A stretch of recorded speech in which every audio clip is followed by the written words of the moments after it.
ഇപ്പോൾ Panvel cultural association പ്രതിനിധി മനോജ് കുമാർ നമുക്കൊപ്പമുണ്ട്. ശ്രീ മനോജ്, എന്തെങ്കിലും തരത്തിൽ ഈ ഘട്ടത്തിൽ ഈ കുട്ടികളുമായി ബന്ധപ്പെട്ട വിവരങ്ങൾ ലഭ്യമാകുന്നുണ്ടോ? വ്യാപകമായിട്ടുള്ള തെരച്ചിലാണ് മുംബൈയിൽ മലയാളി അസോസിയേഷൻ അടക്കം നടത്തുന്നതെന്ന് മനസ്സിലാക്കുന്നുണ്ട്. എത്ര മണി? 11 മണിയോടെ എന്ന് പറയാം അല്ലേ? ഇന്ന് രാത്രി 11 മണിയോടെ അല്ലേ? ഉറപ്പല്ലേ? ശ്രീ മനോജ്, കേൾക്കാമോ?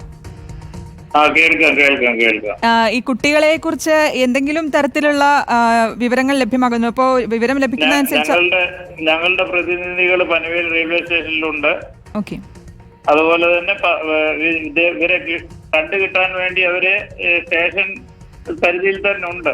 എന്താണെന്ന് വെച്ചാൽ ലോക്കൽ ട്രെയിൻ വരുവാണെങ്കിൽ അതിൽ കയറി വരാനുള്ള ചാൻസ് ഉണ്ട്. രാത്രി 12 മണിയോടുകൂടി വെരാവൽ എക്സ്പ്രസ് വരുന്നുണ്ട്.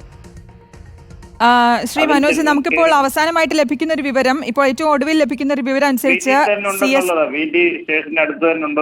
CST റെയിൽവേ ഒരു കനറ ബാങ്കിന്റെ അടുത്ത് ഉള്ള ഒരു ലൊക്കേഷൻ നമ്മളിപ്പോൾ കാണിക്കുന്നുണ്ട്. ഓക്കെ, അവിടെ അടക്കം ഒരു വലിയ തിരച്ചിൽ തന്നെ നടക്കുന്നുണ്ടാവും അല്ലേ? ഈ ഒരു ഘട്ടം വരെ നമുക്ക് മറ്റു വിവരങ്ങളൊന്നും ലഭ്യമായിട്ടില്ലല്ലോ? ഇതുവരെ ലഭ്യമായിട്ടില്ല. ഓക്കെ, വളരെ നന്ദി ശ്രീ മനോജ് ഈ ഘട്ടത്തിൽ പ്രതികരിച്ചതിന്.